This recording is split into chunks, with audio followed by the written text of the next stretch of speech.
आज का मेरा टॉपिक ऑफ डिस्कशन है processing of the visual information in the secondary visual cortex. तो जैसे आप जानते हैं कि हमने चैप्टर नंबर 52 गाइटन का स्टार्ट किया हुआ था। स्टार्ट से मैंने जो प्रीवियस लेक्चर थे वो ये कॉर्टेक्स वगैरह पे ये सारा स्ट्रक्चर हमने डिस्कस कर लिया है।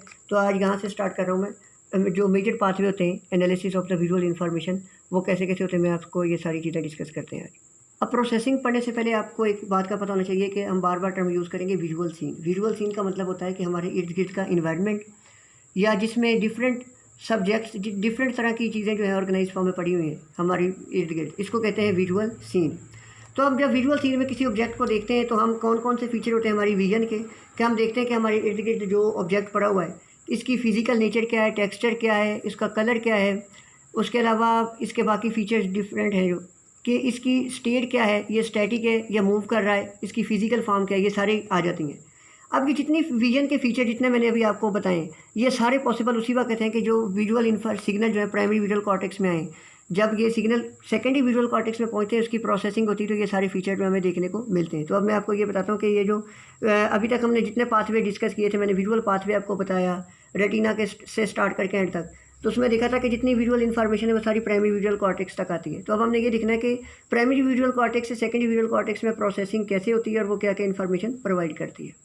तो स्टार्ट करते हैं कि प्राइमरी विजुअल कॉर्टेक्स में जो इन्फॉर्मेशन आई है ये सेकेंडरी विजुअल कॉर्टेक्स में प्रोसेस कैसे होती है। इसके लिए दो पाथवे होते हैं। एक पाथवे जो फास्ट होता है इसको कहते हैं पोजीशन फॉर्म मोशन पाथवे, ये जो होता है फास्ट पाथवे होता है। पोजीशन फॉर्म मोशन पाथवे जो होता है स्टार्ट कहाँ से होता है, प्राइमरी विजुअल कॉर्टेक्स में सेंसी जो इन्फॉर्मेशन पड़ी यहाँ से सिग्नल अराइज होते हैं।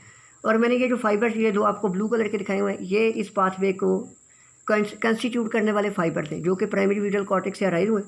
पहली बात है ये प्राइमरी विजुअल कॉर्टेक्स से राइज होकर जाते कहाँ पर है, मेनली ऑक्सीपिटो, ये ऑक्सीपिटल रीजन है ना, यहाँ से राइज हुए ऑक्सीपिटो पेराइटल कॉर्टेक्स में जाते हैं। और यहाँ पे ये जो है सारा कॉर्टेक्स मैंने दिखाया था ना, ये फ्रंटल कॉर्टेक्स है, ये parietal occipital and temporal cortex. तो पोजीशन फॉर्म मोशन फाइबर के जो पाथवे इसके सिग्नल प्राइमरी विजुअल कॉर्टेक्स से राइज करेंगे और जाएंगे कहाँ पे, ऑक्सीपिटो फ्रंटल कॉर्टेक्स में and the middle posterior temporal cortex यहाँ पे जाते हैं। और ये एम मैंने इसलिए लिखा कि ये जो फाइबर्स होते हैं ये थिक होते हैं, गैंग्लियोनिक सेल्स ऑफ रेटिना के एम फाइबर्स होते हैं असल में, ये लेके जा रहे होते हैं ये इन्फॉर्मेशन। तो ये इन्फॉर्मेशन जब प्रोसेसिंग होती है तो ये किस बारे में इन्फॉर्मेशन प्रोवाइड करते हैं, ये इन्फॉर्मेशन प्रोवाइड करते हैं नाम से जा रहे हैं पोजीशन के ऑब्जेक्ट जो है थ्री डिमेंशनल स्पेस में मौजूद कहाँ पर है, उसकी फिजिकल फॉर्म क्या है और वो स्टेशनरी है या कि मूव कर रहा है, इसके बारे में इन्फॉर्मेशन प्रोवाइड करते हैं। और इंपॉर्टेंट बात आपको एक बताता चलूँ कि ये जो पेराइटल कॉर्टेक्स इसके दो पार्ट होते हैं, anterior and posterior. Anterior part में जो है इन्फॉर्मेशन आ रही होती है सोमैटोसेंसी सिग्नल बॉडी से। तो ये जो पोजीशन फॉर्म मोशन फाइबर इसके कुछ फाइबर्स जो हैं anterior part of the parietal cortex में सोमैटोसेंसी सिग्नल से भी ओवरलैप करते हैं। इसके बाद और दूसरी इंपॉर्टेंट बात के जो कलर के बारे में ऑब्जेक्ट के कोई इन्फॉर्मेशन ये प्रोवाइड नहीं करते। दूसरा पाथवे होता है इसको कहते हैं आर्क्यूएड पाथवे, दूसरा पाथवे जो था उसका नाम होता है accurate colour pathway. Colour pathway क्यों कहते हैं, मैंने भी आपको बताया कि जो पोजीशन फॉर्म मोशन पाथवे होता है ना, इसमें ये कलर ऑफ द ऑब्जेक्ट के बारे में कोई इन्फॉर्मेशन प्रोवाइड नहीं करता, ये सिर्फ ये बताता है कि ऑब्जेक्ट कहाँ पर मौजूद है स्पेस में। दूसरा पाथवे होता है वो क्या होता है कि प्राइमरी विजुअल कॉर्टेक्स से फाइबर राइज करते हैं और मेनली किसमें middle temporal and the occipital cortex में ये फाइबर ये जो मैंने ऑरेंज कलर से दिखाए इनको कहते हैं एक्यूरेट कलर पाथवे। और ये प्रोवाइड करता है information about the colour of the object के बारे में, रीडिंग के बारे में, हम अक्सर रीडिंग कर रहे होते हैं तो इसके बारे में जो इन्फॉर्मेशन है ये प्रोवाइड कर। तो इसको अगर समराइज करूँ, प्राइमरी विजुअल कॉर्टेक्स से अराइज हो गए, inferior ventral and medial part of the occipital and temporal cortex यहाँ पे ये टर्मिनेट होते हैं। और प्रोसेसिंग के बाद texture of the object, detailed colour of the object उसके बारे में और उसके अलावा रीडिंग वगैरह इसके साथ एसोसिएटेड होते हैं। तो ये सारी प्रोसेसिंग थी।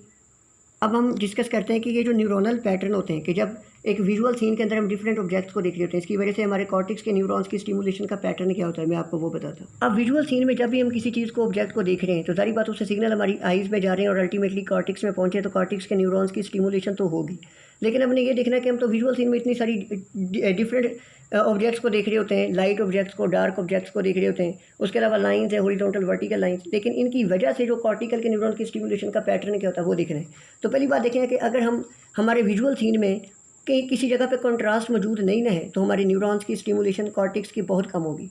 लेट्स सपोज एक सादा सी वाल है, ये वाल है, इसके ऊपर हम लाइट डालते हैं या नहीं डालते, इसको हम देख रहे हैं जब तो दारी बात देख रहे हैं तो विजुअल कॉर्टेक्स के कुछ ना कुछ न्यूरॉन्स तो स्टिमुलेट होंगे, लेकिन ये डिग्री ऑफ स्टिमुलेशन बहुत कम होगी। लेकिन अगर मैं क्या करूँ कि ये उसने जो दिखाया हुआ है कि रेटिनल इमेज जो बनता है कि हम क्या करें कि एक ले लें मेनली क्रॉस इस तरह का, जैसे ये क्रॉस दिखाया।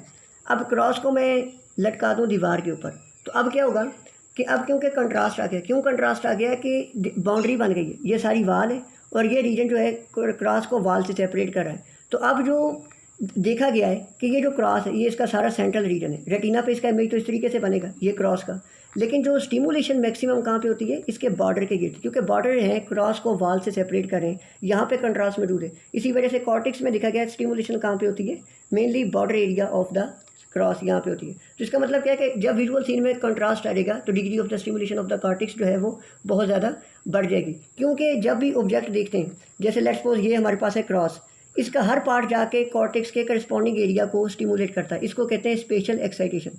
लेकिन जहाँ पे कंट्रास्ट होगा जैसे बॉर्डर है, ये ज़्यादा स्टिमुलेट करता है। अब जनरल रूल इसके लिए आपने याद रखना है कि डिग्री ऑफ स्टिमुलेशन कॉर्टेक्स की किसके ऊपर डिपेंड करती है, mainly gradient of the contrast. जितना ज़्यादा कंट्रास्ट का ग्रेडियंट होगा उतनी ज़्यादा स्टिमुलेशन होगी कॉर्टेक्स के न्यूरॉन्स की। और कंट्रास्ट की डिग्री कब ज़्यादा हो सकती है कि अगर हमारी विजुअल सीन है उसमें जो डार्क एंड लाइट एरिया उनकी इंटेंसिटी का डिफरेंस ज़्यादा हो, तो इसका मतलब इंटेंसिटी का जितना डिफरेंस होगा ग्रेडियंट ऑफ कंट्रास्ट उतना ज़्यादा होगा और ultimately stimulation of the cortex भी ज़्यादा होगी। अब हमने ये देखना है कि विजुअल कॉर्टेक्स जो है डिफरेंट ओरिएंटेशन और लाइंस को डिटेक्ट करता है। तो ये कैसे स्टिमुलेशन होती है, जब हम डिफरेंट मतलब कोई चीज़ देख रहे हैं उसमें इस तरह की हॉरिजॉन्टल लाइन है, वर्टिकल लाइन है, कॉलम वगैरह हम देख रहे हैं, तो इनकी वजह से जो सिग्नल जाते हैं वो कॉर्टेक्स के किस किस पार्ट को स्टिमुलेट करते हैं। मेनली कॉर्टेक्स के अंदर एक एरिया होता है लेयर में, लेयर नंबर 4 में जाते हैं, वहाँ पर जो न्यूरॉन्स पड़े होते हैं इन न्यूरॉन्स को कहते हैं सिंपल न्यूरॉन्स।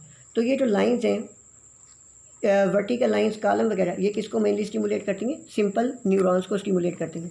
और इसी तरह से अगर लाइन और ओरिएंटेशन की बात करें कि लेट्स सपोज ये लाइन थी, इस तरह लाइन पड़ी हुई थी लैटरली, अब ये थोड़ी सी डिस्प्लेस होकर लाइंस इस तरह हो गई है, तो अब इसकी स्टिमुलेशन किस तरह होगी। अब इसकी स्टिमुलेशन के लिए जो सिग्नल जाएंगे एरिया 4 और इससे थोड़ा सा आगे वाला एरिया फार्दर, इसमें जाएंगे और उसमें जाके स्टिमुलेट किस न्यूरॉन्स को करेंगे, मेनली उन न्यूरॉन्स का नाम होता है कम्प्लेक्स न्यूरॉन्स। तो बस आपने ये याद रखनी है कि जो ओरिएंटेशन ऑफ द लाइंस है इसको डिटेक्ट करने के लिए जो कौन से इसमें सेल इन्वॉल्व होते हैं, सिंपल सेल्स। लेकिन अगर हम बात करें कि ओरिएंटेशन इन अ लाइन अगर डिस्प्लेस लैटरली और वर्टिकली अगर डिस्प्लेस होंगे ना लाइंस जिनको हम देख रहे हैं अपने विजुअल सीन में, तो उस वक्त कौन से सेल्स इन्वॉल्व होंगे, मेनली इसमें कम्प्लेक्स सेल्स इन्वॉल्व होंगे। इसके अलावा स्पेसिफिक जो होते हैं ना primary and secondary visual columns होते हैं, लेयर्स होती हैं, primary visual column and secondary visual column, secondary visual area. अब उनमें कुछ ऐसे न्यूरॉन्स होते हैं जो स्पेसिफिक लेंथ और एंगल्स हैं और शेप्स हैं ऑब्जेक्ट्स की जो हमारी विजुअल सीन में उनको डिटेक्ट कर सकते हैं। तो इस तरह डिफरेंट चीज़ें जो है वो स्टिमुलेट करती हैं। अब कलर कंट्रास्ट की बात आ गई है, डिटेक्शन ऑफ कलर, ये बहुत ही आसान है, इसमें कोई खास याद रखने की बात नहीं है। सिंपल सी बात आपने ये याद रखनी कि जिन कलर को डिटेक्ट कर रहे हैं, रेड स्पॉट्स रेड है, ब्लू है, ग्रीन है, आपस में इनकी इंटेंसिटी का डिफरेंस है, इनको एक दूसरे के साथ कंपेयर किया जाता है, रेड को अगेंस्ट ग्रीन, और ये कंट्रास्ट की वजह से कलर डिटेक्ट होते हैं। या किसी भी कलर को अगेंस्ट वाइट कलर जो है, वाइट कलर के अगेंस्ट किसी भी कलर को कंपेयर किया जाता है वाइट कलर के साथ, और एक क्योंकि वाइट कलर और दूसरे कलर की इंटेंसिटी में डिफरेंस होगा, इस इंटेंसिटी डिफरेंस की वजह से कलर डिटेक्ट हो जाते हैं। जब वाइट कलर के साथ कंपेयर किया जाए तो इसको मेनली कहते हैं कलर कॉन्स्टेंसी।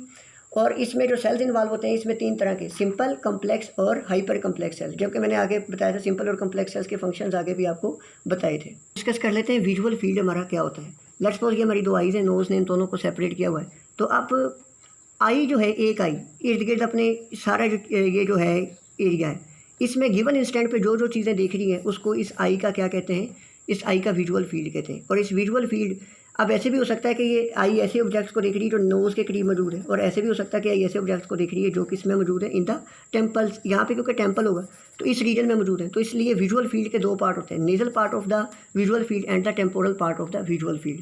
लेकिन इंपॉर्टेंट बात आपने ये याद रखनी है कि मैंने रेटिना के जब आपको रेटिना पढ़ाया था इसके भी 2 पार्ट्स बताए थे, एक कहा था nasal part of the retina होता है और एक कहा था temporal part of the retina होता है। अब इस विजुअल फील्ड का रेटिना के पार्ट से क्या रिलेशन है कि कोई भी ऑब्जेक्ट जो हमारे पास पड़ा है temporal part of the visual field में, इसका इमेज जो जाके रेटिना पे ये पड़ता है nasal part of the retina पे, और कोई भी ऑब्जेक्ट जो हमारे पास पड़ा है nasal part of the visual field में, इसका जो इमेज जाके रेटिना के किस पार्ट पे बनता है, temporal part of the retina पे। ये क्लिनिकली इंपॉर्टेंट बात याद रखनी है आपने। अच्छा जी, अब मैं आपको बता दूं पेरीमेट्री क्या होती है कि बाज़ का तो होता है पर्सन में ब्लाइंडनेस हो गई है, तो ब्लाइंडनेस को चेक करने के लिए एक चार्ट हम होता है, चार्टिंग करते हैं, इस तरह का पैटर्न बनता है वो चार्ट का। पर्सन को कहा जाता है कि लेट्स सपोज ये पर्सन की आई है, इसके गिर्द कोई ऑब्जेक्ट बिल्कुल करीब ला के इसको बैक एंड फोर्थ मूव किया जाता है। जब ये बैक एंड फोर्थ मूव करता है इसका मतलब क्या है, रेटिना के डिफरेंट पार्ट्स पे इसका इमेज बन रहा होता है। पर्सन को कहा जाता है कि बताए कि इसको नज़र आ रहा है या नहीं नज़र आ रहा, वो बताता जाता है। अब एक टाइम आता है कि जब पर्सन कहता है कि लेट्स सपोज यहाँ पे था स्पॉट, इस पे इसको पर्सन कहता है मुझे नज़र नहीं आ रहा, तो इसका मतलब ये पार्ट ऑफ रेटिना है, यहाँ पे डिस्ट्रक्शन हुई है, इसलिए ये part of the retina blind है। तो ब्लाइंडनेस को डिटेक्ट करने के लिए जो टेस्ट होता है इसे कहते हैं के लिए जो प्रोसीजर होता है इसे कहते हैं पेरीमेट्री, और इसके लिए जो पैटर्न बनता है वो ये पैटर्न बनता है। ये सारी विजुअल फील्ड का दिखाया गया है। ये central part of the visual field है, जबकि ये बाहर वाला है इसको कहते हैं peripheral part of the visual field. अगर विजुअल फील्ड को देखा जाए तो रेटिना में central part of the visual field ये है, इसके लेटरली 15 डिग्री लेटरली ये जो रेड कलर का एरिया दिखाया गया इसको कहते हैं ऑप्टिक डिस्क। ये असल में क्या होता है, फिजियोलॉजिकली ब्लाइंड स्पॉट होता है। तो ये आपसे पूछा जाएगा कि ऑप्टिक डिस्क जो होती है ये विजुअल फील्ड में कहाँ पे होती है, सेंटर पे होती है, तो आपने जवाब देना नहीं, बल्कि सेंटर से 15 डिग्री लेटरली मौजूद होती है तो ऑप्टिक डिस्क।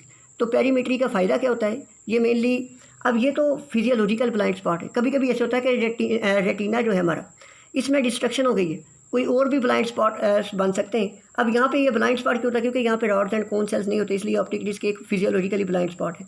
लेकिन अगर ऐसे हो कि रेटिना की किसी जगह पे डिस्ट्रक्शन हो गई, ऑप्टिक नर्व का मसला बना है, ग्लूकोमा हुआ है, तो उस जगह पे क्या होगा, रेटिना पे उस वो पार्ट ऑफ द रेटिना हमारा इमेज नहीं बन सकेगा, उस पर नज़र नहीं जो है ब्लाइंडनेस काज करेगा, इस वजह से ब्लाइंड स्पॉट रेटिना पे बन जाते हैं। तो ये ब्लाइंड स्पॉट जितने भी बनते हैं, स्कोटोमेटा और उसके अलावा रेटिनाइटिस पिगमेंटोसा, इनको डिटेक्ट करने के लिए ये टेक्निक यूज़ होती है।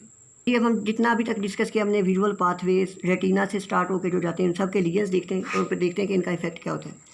जब भी हमारे पास डिस्ट्रक्शन होगी विजुअल कॉर्टेक्स की या ऑप्टिक नर्व की डिस्ट्रक्शन होगी किसी जगह की, जिस आई की ऑप्टिक नर्व डैमेज हुई है तो उस साइड की ब्लाइंडनेस हो जाएगी। Visual cortex, primary visual cortex अगर डिस्ट्रॉय हो गया तो सारी की सारी आई की ब्लाइंडनेस हो जाएगी। तो ऑप्टिक नर्व डैमेज और विजुअल कॉर्टेक्स डैमेज होने की वजह से क्या हो जाती है, ब्लाइंडनेस हो जाती है। फिर कभी कभी ऐसे होता है कि रेटिना का कोई ना कोई पार्ट डैमेज हो गया तो वो विजन को बिल्कुल भी डिटेक्ट नहीं करेगा। इसका मतलब क्या हो जाएगा कि वो फिजियोलॉजिकली नहीं बल्कि क्या होगा, डेड स्पॉट बन जाएगा उसके ऊपर, यानी कि वहाँ पे कुछ दिखाई नहीं देगा जिस एरिया पे ब्लाइंड स्पॉट बनेगा रेटिना पे। तो ये ब्लाइंड स्पॉट बनने की वजह क्या हो सकती है, स्कोटोमेटा। असल में ब्लाइंड स्पॉट का नाम होता है स्कोटोमेटा, एक कंडीशन है जो क्या होता है कि हाई लेड या एक्सेसिव टोबैको यूज़ या क्या होता है ऑप्टिक नर्व डैमेज हुआ ड्यू टू द ग्लूकोमा। इस वजह से क्या होता है, कभी कभी ऑप्टिक नर्व डैमेज हुई और इस एरिया में क्या हो गया, ब्लाइंड स्पॉट बन गया रेटिना पे, तो इस वजह से भी ब्लाइंड स्पॉट बन सकता है। और दूसरी वजह क्या हो सकती है कि रेटिना का लेट्स सपोज किसी जगह पे डैमेज हुआ है, जब डैमेज हुआ है तो उस जगह पे मेलानिन या जो पिगमेंट है, डार्क पिगमेंट, वो अकोमुलेट हो गया। इस कंडीशन को कहते हैं रेटिनाइटिस पिगमेंटोसा। तो ये इसकी आ सकते हैं। उसके बाद क्यास्मा के लिए डिस्कस करते हैं कि क्यास्मा का जब भी डिस्ट्रक्शन होगा तो इसकी वजह से क्या होता है। क्यास्मा की आमतौर पर डिस्ट्रक्शन होती है due to the pituitary tumour. अब ये देखते हैं क्या होता है। अब क्यास्मा का लिगन पढ़ने से पहले मैंने आपको ऑलरेडी बताया था कि जो हमारी विजुअल फील्ड है ना आई की, उसके टेम्पोरल साइड पे ऑब्जेक्ट पड़ा होता है रेटिना पे। ये रेटिना लेट्स सपोज, ये मैंने ग्रीन कलर से जो बनाई है रेटिना, ये जो राउंड डॉट से लगाए हुए हैं ब्लू कलर से, ये क्या हमारे पास, ये हमारी विजुअल फील्ड है। जो विजुअल फील्ड में ऑब्जेक्ट टेम्पोरल साइड पे मौजूद है रेटिना के, वो नेजल पार्ट पे आके इसका इमेज बनता है। जो नेजल पार्ट में मौजूद है विजुअल फील्ड के ऑब्जेक्ट, इसका इमेज रेटिना के टेम्पोरल साइड पे बनता है। अब ऑप्टिक क्यास्मा का जब लिगन हो गया तो इसमें अब ऑप्टिक क्यास्मा पे होता क्या था कि जो नेजल फाइबर थे दोनों रेटिना के, रेटिना से जो ऑप्टिक नर्व आ रही थी वो अपोजिट साइड पे क्रॉस करके आगे जा रही थी, जबकि टेम्पोरल फाइबर तो वैसे ही सीधा गुजर जाते हैं। तो इसका मतलब नेजल फाइबर दोनों रेटिना के ब्लॉक हो जाएंगे। जब नेजल फाइबर दोनों रेटिना के ब्लॉक होंगे तो रेटिना का कौन सा हाफ जो होगा वो ब्लाइंड हो जाएगा, nasal half of the retina blind होगा। लेकिन नेजल हाफ ऑफ रेटिना पे खुद फाइबर आ कहाँ से रहे थे, ये जो सिग्नल आ कहाँ से रहे थे, ये जो हमारे पास विजुअल फील्ड है उसके टेम्पोरल पार्ट से आ रहे थे। तो फील्ड का कौन सा पार्ट ब्लाइंड होगा, टेम्पोरल पार्ट। रेटिना का कौन सा पार्ट ब्लाइंड होगा, नेजल। तो क्योंकि फील्ड की ब्लाइंड होने की वजह से नाम दिया जाता है इस कंडीशन को कहते हैं, क्योंकि अब दोनों आई का जो फील्ड है, दोनों आई के फील्ड है टेम्पोरल फील्ड, इनका जो टेम्पोरल पार्ट है ये ब्लाइंड हुआ, तो इसलिए इसको कहते हैं बाई टेम्पोरल और हेमी का मतलब क्या है कि आधा पार्ट जो है वो इस जो है इसका डिस्ट्रॉय हुआ है। Bitemporal hemianopia, anopia का मतलब होता है कुछ नज़र ना आना, तो इसको कहते हैं बाई टेम्पोरल हेमी एनोपिया। और लास्ट में हमारे पास है कि अगर ऑप्टिक ट्रैक की डिस्ट्रक्शन हो रही है तो इसकी वजह से क्या हो सकता है, होमोनिमस हेमी एनोपिया होता है। तो अगर कोई क्वेरी हो आप मुझे कमेंट सेक्शन में पूछ सकते हैं। Thank you very much.